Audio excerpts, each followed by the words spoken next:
அத்தியாயம் 37. 15 பேர். 1956 ஆகஸ்ட் முதல் நாள் ராமன் படை எரிப்பு போராட்டத்தை அறிவித்தார். அதை தடுக்கும் வகையில் பெரியார் முன்கூட்டியே கைது செய்யப்பட்டார். ஆனாலும் தமிழ்நாடு முழுக்க ராமன் படை எரிப்பு போராட்டத்தை நடத்தினர் திராவிடர் கழகத்தினர். அதன் தொடர்ச்சியாக பிராமணாள் ஹோட்டல் என்ற பெயரில் நடத்தப்படும் உணவு விடுதிகளுக்கு எதிராக போராட்டம் நடத்தப்படும் என்று அறிவித்தார் பெரியார். அது விஷயமாக விடுதலை எழுதியது. பார்ப்பான் எங்கே தவறிப்போய் சூத்திரன் கடையில் சாப்பிட்டு விடுவானோ என்று எண்ணி, பிராமணா இங்கே இருக்கிறான் வா என்று சமிக்ஞை காட்டுவதுதானே பிராமணாள் ஓட்டல் என்பதன் பொருள். எந்த பார்ப்பானாவது மற்ற இனத்தவன் கடையில் பச்சை தண்ணீராவது குடித்திருக்கிறானா? அல்லது குடிக்கத்தான் விரும்புவானா? மானமுள்ள தமிழா, சிந்தித்துப் பார். உன் கைப்பட்டாலே தீட்டு என்றல்லவா நினைக்கிறான். ஆகவே கழகத் தோழர்களே, இப்படிப்பட்ட பார்ப்பனர்களின் ஓட்டலுக்குச் செல்லாதீர்கள். பெரியார் காட்டுகின்ற பாதையிலே சென்று பிராமணாள் எழுத்துக்களை தார்கொண்டு அழிக்கப் புறப்படுங்கள். அந்த போராட்டத்தில் திராவிடர் கழகத் தொண்டர்கள் மீது கொதிக்க காய்ச்சிய எண்ணெயை ஊற்றிவிடுவார்கள். மிளகாய்ப்பொடியை விசிறிவிடுவதும் நடப்பதுண்டு. அதற்கு பதிலடியாக திராவிடர் கழகத்தினரும் ஓட்டல் முதலாளிகளுடன் சர்ச்சையில் ஈடுபடுவது உண்டு. இதனால் ஓட்டல்களில் விற்பனை பெருமளவில் பாதிக்கத் தொடங்கியது. நவம்பர் 1, 1956 அன்று மொழிவாரி மாநிலங்கள் அமைந்தன. மெட்ராஸ், கர்நாடகம், கேரளம் எல்லாம் உருவாகின. இதில் தமிழகத்தின் உண்மையான பெயர் மெட்ராஸ் ஸ்டேட், தமிழ்நாடு அல்ல. திராவிடர் கழகம் பிரசார பணியில் ஈடுபட்டுக் கொண்டிருக்கும் சமயத்தில் தேர்தல் அரசியலுக்கு வந்திருந்த திமுக தேர்தலை சந்திப்பதற்கான திட்டங்களை செயல்படுத்திக் கொண்டிருந்தது. டிசம்பர் 29, 1956 அன்று திமுகவின் பொதுக்குழு சேலம் நகரில் கூடியது. வரவிருக்கும் தேர்தலில் திமுக 150 இடங்களில் தனது வேட்பாளர்களை நிறுத்தும் என்று முடிவு செய்யப்பட்டது. அந்த வேட்பாளர்களை தேர்வு செய்வதற்கு நெடுஞ்செழியன் என். வி. நடராசன் இ. வே. கி. சம்பத் மு. Karunanidhi K. A. Mathiazhagan A. V. P. Asaithambi Madurai S. Muthu ஆகியோர் இடம்பெற்றனர். திமுகவின் தேர்தல் அறிக்கையை தயார் செய்வதற்கும் இ. வே. கி. சம்பத் மு. கருணாநிதி உள்ளிட்டோரை கொண்ட குழு அமைக்கப்பட்டிருந்தது. தேர்தல் செலவுகளுக்கு தேவையான நிதி குறித்து பேச்சு எழுந்தது. அண்ணாவிடம் தெளிவான திட்டம் இருந்தது. தேர்தல் பணத்துக்கு எங்கே போவது என்று கேட்கிறார்கள் அல்லவா நம்மில் சிலர். நம்முடைய கலைவாணர்கள் இருக்கும்போது நமக்கு என்ன குறை என்று நாம் சொல்லும்போது அவர்கள் சம்பாதித்த பணத்தை எடுத்துவரச் சொல்கிறேன் என்று அர்த்தமல்ல. அவர்கள் தங்கள் கலைத்துறை தொண்டினை 6 மாதம் இப்பக்கம் திருப்பினால் தீர்ந்தது பிரச்னை என்றார். கலைவாணர்கள் என்று அண்ணா சொன்னது திமுகவில் இருக்கும் கலைஞர்களைத்தான். தொடக்க காலத்தில் இருந்தே நாடக, திரைப்பட நட்சத்திரங்களை தன்பக்கம் வசீகரித்து வைத்திருந்தார் அண்ணா. முக்கியமாக N. S. K. T. V. Narayanasamy K. R. Ramasamy M. G. R. Sivaji Ganesan S. S. Rajendran, Valayapathi Muthukrishnan போன்ற பல முக்கிய நட்சத்திரங்கள் திமுகவுடன் நெருக்கமாக இருந்தனர். மற்ற நட்சத்திரங்களைக் காட்டிலும் கொஞ்சம் வித்தியாசமான நட்சத்திரம் ஒன்று இருந்தது. அந்த நட்சத்திரம் கலைஞர் மு. கருணாநிதி. இளம் வயதில் இருந்தே திராவிட இயக்கத்தில் தன்னை ஈடுபடுத்திக் கொண்டவர் மு. கருணாநிதி. எழுத்து, பேச்சு, உழைப்பு என்ற மூன்றையும் கொண்டு இயக்க பணிகளில் ஈடுபட்டிருந்தார். மாணவ பருவத்திலேயே கையெழுத்து பத்திரிகை நடத்தி, பிறகு முரசொலி என்ற பெரிய பிரசார பத்திரிகையை உருவாக்கினார். பெரியாரின் குடி அரசு பத்திரிகையின் துணை ஆசிரியராக பணியாற்றிய கருணாநிதிக்கு எழுத்தின் மீது அதிக ஆர்வம். முதலில் நாடகம், பிறகு சினிமா என்று கொஞ்சம் கொஞ்சமாக முன்னேறிக் கொண்டிருந்தார் கருணாநிதி. மந்திரிகுமாரி, மருதநாட்டு இளவரசி என்று வெற்றி மேல் வெற்றி. நறுக்கு தெரித்தார் போன்ற வசனங்கள் அவருக்கு நல்ல விளம்பரத்தை பெற்றுக் கொடுத்தன. 1952 இல் வெளியான பராசக்தி கருணாநிதியின் வசன வீச்சின் உச்சம். படத்தின் நாயகன் சிவாஜி கணேசன். அம்பாள் எந்த காலத்திலடா பேசினாள், அறிவு கெட்டவனே, கோயில் கூடாது என்பதல்ல, அது கொடியவர்களின் கூடாரமாகிவிடக்கூடாது என்பதற்காகத்தான் சொல்கிறேன் என்பன போன்ற வசனங்கள் கருணாநிதியை புகழின் உச்சத்துக்கு கொண்டு சென்றன. அதே ஆண்டில் என். எஸ். கிருஷ்ணன் தயாரித்து நடித்த பணம் என்ற படம் வெளியானது. நாயகன் சிவாஜி கணேசன். அந்த படத்தில்தான் தீனா மூனா கானா, திருக்குறள் முன்னணி கழகம் என்று பாடுவார் என். எஸ். கே. தீனா மூனா கானா பாடல் திமுகவை மேலும் பிரபலப்படுத்தியது. இந்த இடத்தில் ஒரு விஷயத்தை கவனிக்க வேண்டும். திரைப்படத் துறையில் என். எஸ். கே. வெற்றி பெறுகிறார். அவர் திமுகவுக்கு ஆதரவாக இருக்கிறார். சிவாஜி பிரபலமாக இருக்கிறார். அவரும் திமுகவுக்கு ஆதரவு. எம். ஜி. ஆர் வெற்றி பெறுகிறார். அவரும் திமுகவுக்கு ஆதரவு. கருணாநிதி புகழ் பெறுகிறார். அவரும் திமுக. ஆக திரைப்படத்துறையில் கிடைக்கும் வெற்றி, புகழ், பிராபல்யம் அனைத்தும் சம்பந்தப்பட்ட கலைஞர்கள் மூலமாக திமுகவுக்கு வந்து சேர்ந்துவிடும். இதுதான் அண்ணாவின் கணக்கு. விடை தெரிந்த கணக்கு. இதற்கு பொருத்தமான உதாரணம் சொல்லலாமா? தேர்தல் சமயத்தில் எம்.ஜி.ஆர் நடித்த சக்கரவர்த்தி திருமகள் படம் வெளியாகியிருந்தது. அந்த படத்தில் கதாநாயகனின் பெயர் உதயசூரியன். ஆம், திமுகவின் தேர்தல் சின்னமும் அதுவே. 1957 பிப்ரவரி மாதத்தில் தேர்தல் சிறப்பு மாநாடு சென்னையில் கூடியது.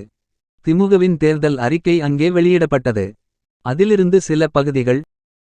இந்திய அரசியலமைப்பில் செய்யப்பட வேண்டிய முதல் மாற்றம், எந்தவொரு மாநிலமும் எப்போது வேண்டுமானாலும் இந்திய யூனியனில் இருந்து பிரிந்து சென்று தனித்து இயங்கும் உரிமையை தானே பெற்றிருக்க வழி செய்வதுதான்.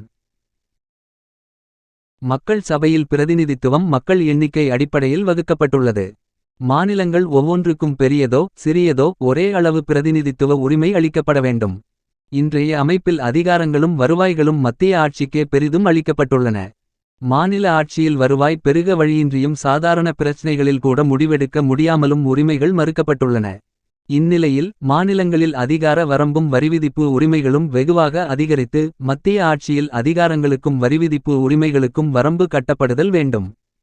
உற்பத்தி சாதனங்கள் அனைத்தும் அரசு மயமாக்கப்படும் அந்த நாள்தான் நாட்டு மக்களின் துயர் துடைக்கும் நாளாக அமையும். தனியார் இன்னும் அதிகம் பிரவேசிக்காத துறைகளில் அரசு உடனடியாக கவனம் செலுத்த வேண்டும். அந்நிய முதலாளிகளின் லாபத்தை உயர்ந்தபட்சம் கட்டுப்படுத்தி அதை இந்த நாட்டிலேயே பரவலாக முதலீடு செய்ய ஏற்பாடு செய்தல் வேண்டும். இந்தியாவின் அபிவிருத்திக்கு என்று மத்திய சர்க்கார் தீட்டியுள்ள 5 ஆண்டு திட்டங்கள் பெரிதும் வடநாட்டின் வளத்தை பெருக்கவும் வடவரின் வாழ்வு ஒன்றையே நோக்கமாக கொண்டும் தீட்டப்பட்டுள்ளன. திராவிடம் முழுக்க முழுக்க புறக்கணிக்கப்பட்டுள்ளது என்பதை எவரும் இனி மறுக்கவோ மறைக்கவோ இயலாது. திட்டங்களை நிறைவேற்றும் முழு பொறுப்பையும் அந்தந்த மாநில ஆட்சிகளே ஏற்று நடத்தினால்தான் திட்டங்கள் ஒழுங்குற உரிய காலத்தில் நிறைவேறி மக்களுக்கு பயன்தரத் தொடங்கும். நில உடைமைக்கு வரம்பு கட்டும் சட்டத்தை துணிந்தும் திட்டவட்டமாகவும் நிறைவேற்றுவது ஒன்றே குழப்பங்கள் நீங்கவும் உணவு உற்பத்தி பெருகவும் சமூக நீதி நிலைநாட்டவும் உதவும். கல்வி பல கட்டங்களிலும் தாய்மொழியிலேயே அளிக்கப்படல் வேண்டும். கல்விப்பணி புரியும் ஆசிரியர்கள், அதிலும் ஆரம்ப ஆசிரியர்களின் நிலை உயர்த்தப்படாமல் கல்வியின் தரம் உயரும் என்று எதிர்பார்ப்பது வெறும் பகற்கனவே. ஆங்கில மொழி பயிற்றுவிப்பதில் அதிக கவனம் எடுத்துக் கொள்ள வேண்டும். தாய்மொழி அறிவு மிகுந்து விளங்க அதற்குரிய இடம் ஒதுக்கப்படல் வேண்டும். இந்தி திணிப்பு ஒரு சாராரின் அரசியல் ஆதிக்க வெறியையே பிரதிபலிக்கிறது. அதற்கு இடமளிப்பது பெருந்தீமை பயக்கும்.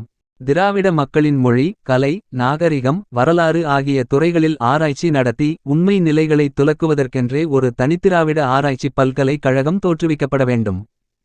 இலங்கை, பர்மா, மலாயா போன்ற நாடுகளில் பஞ்சம் பிழைக்கச் சென்றுள்ள தமிழ் மக்களுள் அந்தந்த நாடுகளில் குடிமக்களாக பதிவு செய்து கொண்டவர்கள் நீங்களாக தாய்நாடு திரும்ப விரும்பும் மற்ற அனைவரையும் அழைத்து அவர்களுக்கான வாழ்க்கை பாதுகாப்பை தேடித்தர வேண்டும்.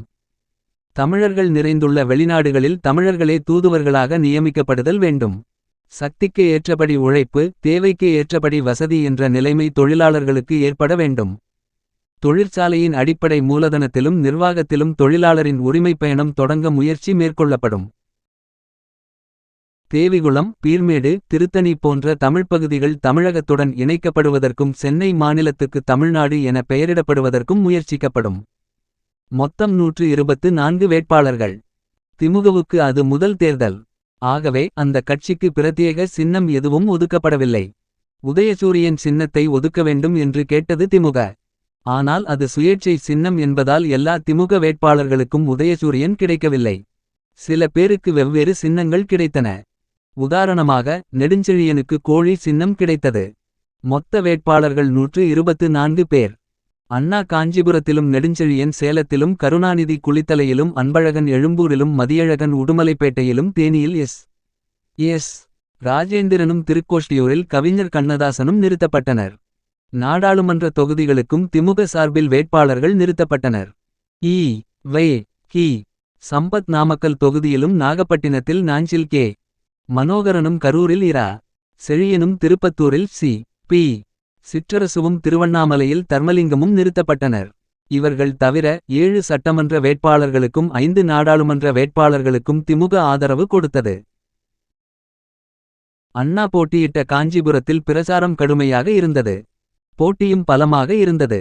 அண்ணாவை எதிர்த்து டாக்டர் சீனிவாசன் என்பவரை காங்கிரஸ் கட்சி நிறுத்தியிருந்தது. அந்த தொகுதிக்கு பெரியாரே நேரில் சென்று காங்கிரஸ் வேட்பாளருக்காக பிரசாரம் செய்தார். இத்தனைக்கும் அந்த காங்கிரஸ் வேட்பாளர் ஒரு பிராமணர். அதைப்பற்றி பெரியார் கவலைப்படவில்லை. அண்ணாவையும் திமுகவையும் எதிர்க்க முதலில் காங்கிரஸை ஆதரிக்க தயாரான பெரியார் பிறகு பிராமணர்களை ஆதரிக்கவும் தயாராக இருந்தார். காங்கிரஸ் சார்பாக காஞ்சிபுரத்தில் ஒட்டப்பட்ட சுவரொட்டிகளில் அண்ணாவுக்கு எதிராக கடுமையான வாசகங்கள் இடம்பெற்றன. தேர்தல் பிரசாரத்தின்போது காமராஜருக்காக காங்கிரஸ் கட்சியை ஆதரிக்கிறேன் என்று சொன்ன பெரியார் காமராஜரின் கரத்தை வலுப்படுத்துங்கள் என்று பேசினார். உடனடியாக அண்ணாவிடம் இருந்து எதிர்கேள்வி வந்தது. அந்த கரம் வலுப்பெற்றால் தமிழரின் குரல்வளையை நெரிக்கும், வடநாட்டவருக்கு காவடி தூக்கும். காமராஜர் எதில் வல்லவர்? தமிழ்மொழியை காப்பதில் வளர்ப்பதில் வல்லவரா? தமிழர்தம் உரிமைகளை காப்பதில் வல்லவரா? தமிழ்நாட்டின் எல்லைகளை காப்பதில் வல்லவராக இருந்தாரா? இல்லையே. பச்சை தமிழர் காமராஜரை ஆதரிப்போம் என்று பேசினார் பெரியார். காமராஜர் ஆட்சியின் சாதனைகளை தனது பத்திரிகையில் பட்டியலாக தொகுத்து வெளியிட்டார். காமராஜரை ஆதரிப்பதோடு நிறுத்திக்கொள்ள பெரியார் தயாராக இல்லை. திமுகவையும் கடுமையாக விமரிசனம் செய்தார். திட்டம் ஏதுமில்லா ஊதாரிகள் என்று திமுகவை விமரிசித்தார். கண்ணீர் துளி பஞ்சபாண்டவர்களை முறியடிப்போம், புறப்படுங்கள் என்று திராவிடர் கழகத்தினருக்கு அழைப்பு விடுத்தார். பிரசாரத்துக்காக பிரதமர் நேரு வந்தார். வானமே இடிந்து விழுந்தாலும் இந்தியாவின் எந்தவொரு பாகத்தையும் இந்தியாவில் இருந்து பிரித்துச் செல்ல விடமாட்டோம் என்றார் நேரு. தேர்தல் பிரசாரத்தில் அண்ணா பேசினார். எங்களுக்கு புதிய அந்தஸ்து தேடிக்கொள்ள அல்ல திமுக தேர்தலில் ஈடுபடுவது. தமிழ்நாட்டுக்கு புதிய அந்தஸ்தை தேடித்தருவதற்காகத்தான். ஒரு வழியாக தேர்தல்கள் முடிந்து முடிவுகள் அறிவிக்கப்பட்டன. காங்கிரஸ் பெரியார் உள்ளிட்ட அத்தனை பேருக்குமே அதிர்ச்சி அளிக்கும் வகையில் தேர்தல் முடிவுகள் அமைந்திருந்தன. ஆம், திமுக சார்பில் 15 வேட்பாளர்கள் வெற்றி பெற்றிருந்தனர். 2 நாடாளுமன்ற உறுப்பினர்களும் திமுகவுக்கு கிடைத்திருந்தனர். அண்ணா க. அன்பழகன், மு. Karunanidhi, Sathiyavani Muthu, A. V. P. Asaithambi, Kalambur Annamalai, Anandan, A. Govindasamy, ப. உ. Shanmugam, P. S. Santhanam, Irusappan, M. P. Sarathi, M. P. Subramaniam, M. Selvaraj, T. Natarajan ஆகியோரே அந்த 15 வெற்றியாளர்கள். ஆனால் நாவலர் நெடுஞ்செழியன் வெற்றி பெறவில்லை.